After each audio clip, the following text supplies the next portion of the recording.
आपकी सेवा इस देश के लिए ज़रूरी है और जब तक सांस रहेगी आपकी सेवा इस देश के लिए चलती रहेगी। इसलिए देश को भी ये समझना होगा कि पूर्व सैनिक या सैनिक कभी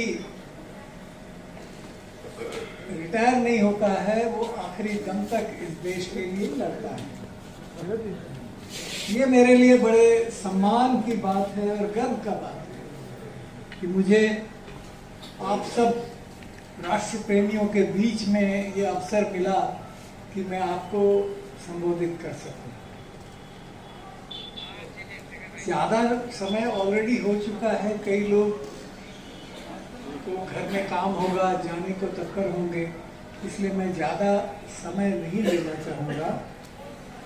एक दो बातें बताना चाहता हूँ। आज 16 दिसंबर का दिन है, जो सैनिकों के शौर्य और जज्बे को सलाम करने का दिन है।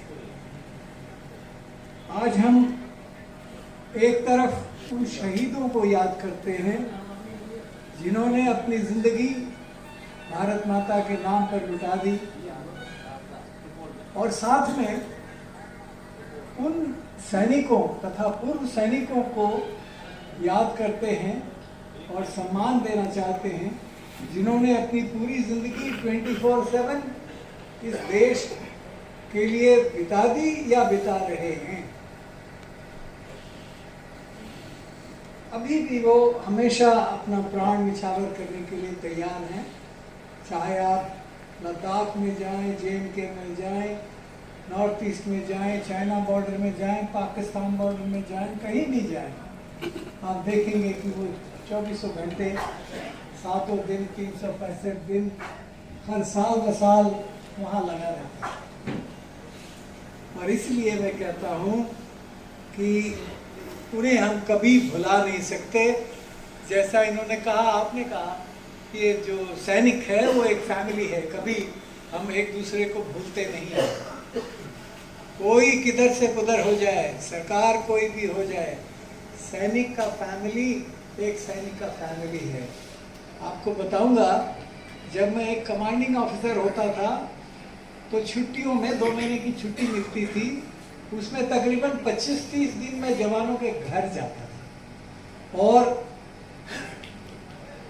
800 की नफरी होती है एक बटालियन में, तो मुझे तकरीबन 780 लोगों के नाम और नंबर याद होते थे और उनके कितने बच्चे हैं, क्या शादी हो रही है, नहीं हो रही है, सब पता रहता था। ये एक सैनिक का जज्बा है। आप में से कईयों ने 1971 की लड़ाई में नहीं होंगे, जो यंग हैं, या उस समय की उनकी यादें नहीं होंगी। बताना चाहता हूं, और आपने शायद उस टाइम के जो जज्बात थे उनको महसूस नहीं किया होगा। उस समय हम सब, जिस दिन 3 दिसंबर को पाकिस्तान ने हमारे 11 एयर बेसिस के ऊपर हमला किया, तो हम सब का खून खौल उठा था। कार्रवाई तो 1 साल से चल रही थी, लेकिन जब ये हुआ तब मुझे याद है कि हमारे शूरवीर जवानों ने, हमारी आर्मी ने, एयरफोर्स ने और नेवी ने, ये एक भारतीय सेना ही ऐसी है जो ऐसा कर सकती है। मैं आपको बताना चाहता हूँ, मैंने दुनिया के तकरीबन 30-40 मिलिट्री के जो सबसे बड़े ओहदे पे होते हैं, चाहे अमेरिका हो, इंग्लैंड हो, चाइना हो, इन सब से मेरी मुलाकात हुई है। वो भी भारतीय सेना की ओर नजर रखते हैं और उससे सीखना चाहते हैं। 1971 का ऑपरेशन सैन्य इतिहास में एक स्वर्णिम इतिहास है। इसमें दुनिया की हर मिलिट्री याद करती है। अभी आप देख रहे होंगे ये यूक्रेन में युद्ध चल रहा है, 3 साल हो गए, इतने बड़ा मजबूत रशिया अभी कुछ नहीं कर पाया, जो जितना कर पाया वो बहुत कम है। अभी भी लड़ाई चल रही, और हमने 13 दिनों के अंदर उस लड़ाई को जीता और पाकिस्तान से ईस्ट पाकिस्तान को अलग किया, बांग्लादेश बनाया, 93,000 उनके PWs को कैप्चर किया और उनको रखा। ये ऐसा कार्रवाई दुनिया के किसी देश में, किसी लड़ाई में सेकेंड वर्ल्ड वॉर के बाद ऐसा नहीं हुआ, जबकि इतने लोग पकड़े गए और उनको सरेंडर कराया गया।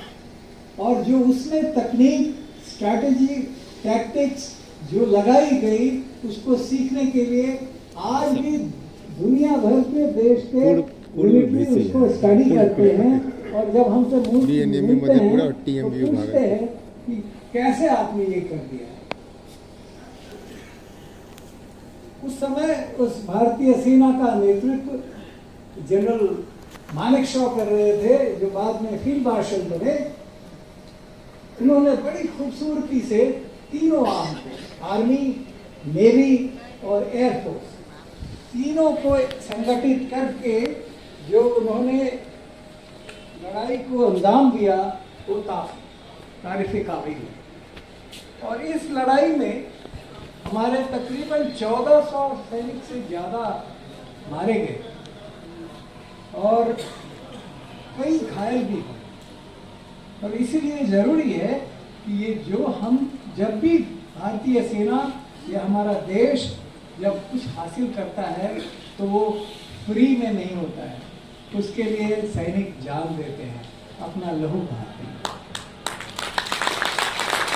और इसलिए मैं कहूँगा कि आज का बांग्लादेश, जैसा किसी ने बोला कि अभी वो कुछ बोल रहे हैं, उनको याद रखना चाहिए कि पाकिस्तान की आर्मी ने उन पर इतने जुर्म ढाए थे, उनकी किलिंग की थी, रेप किया था, आर्सन किया था, लूट किया था, उनकी बहू बेटियों को बर्बाद किया था।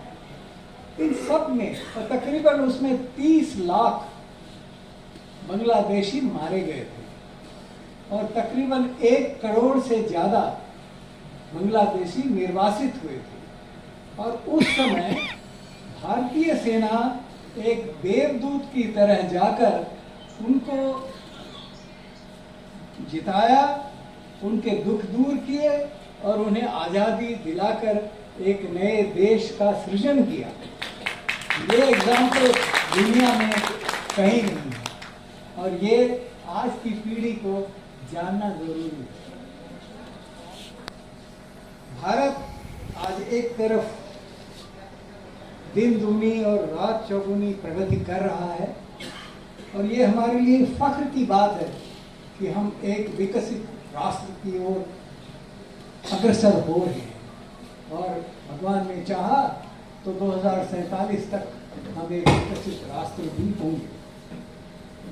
हमें तकलीफ बाहर की ताकतों से नहीं है, क्योंकि हम बहुत सक्षम हैं बाहर की ताकतों से लड़ने के लिए। हमें तकलीफ है हमारे देश के भीतर जो दीमक है, जो जयचंद जैसे लोग बैठे हुए हैं, देशद्रोही जो हैं, वो हमें कमज़ोर करने में लगे हुए हैं, हमारी जड़ों को ख़त्म करने में लगे हैं। और इसीलिए ये ज़रूरी है कि हम सब लाखों करोड़ों बिहारी, तो कोई बंगाली, तो मराठी, तो सिख, कोई ईसाई, जैन, बौद्ध, कोई उत्तरवासी, तो कोई दक्षिणवासी इत्यादि अपने आप को बांटकर हम कमज़ोर कर रहे हैं। और ये ज़रूरी है कि हम उसको समझें कि हमारे लिए क्या चाहिए। हम सबको भारतीय बनने की आवश्यकता है। हम सब इस देश के में पैदा हुए हैं और इस देश के लिए ही जीना है। संकुचित विचारधारा जैसे जातिवाद, क्षेत्रवाद, धार्मिक कट्टरता हमारे देश को तोड़ने का काम करती है और इसलिए राष्ट्र निर्माण में उनका कोई जगह नहीं है। आज हम सबको, खासकर जो युवा पीढ़ी है, आपके बच्चे हैं, उनको सबको ये बताना है कि ये देश आपके कंधों पे आगे चलना है और ये देश आपकी राह देखता है। हम सब सैनिक तथा पूर्व सैनिक हमेशा हिंदुस्तान के लिए जीते हैं और आपके साथ हैं, जहां भी जिस ओहदे पर भी सबकी जब मेहनत होती है तभी वो देश आगे बढ़ता है। और भारत देश को आज़ाद रखने के लिए, इसकी संप्रभुता को बरकरार रखने के लिए देश का हर सिपाही हमेशा तैयार रहता है, ताकि हम सब सुख चैन की नींद से सो सके। ज़्यादा समय नहीं लूँगा, एक बार फिर कहूँगा कि आइए हम सेना और अपने वीर जवानों का सम्मान करें और उनकी शहादत को याद करें, जो मर मिटे देश पर उन्हें झुककर सलाम करें। जो देश अपने सेना को सम्मान नहीं देता है वो देश बढ़ नहीं सकता है, वो कभी ना कभी सलाम देगा।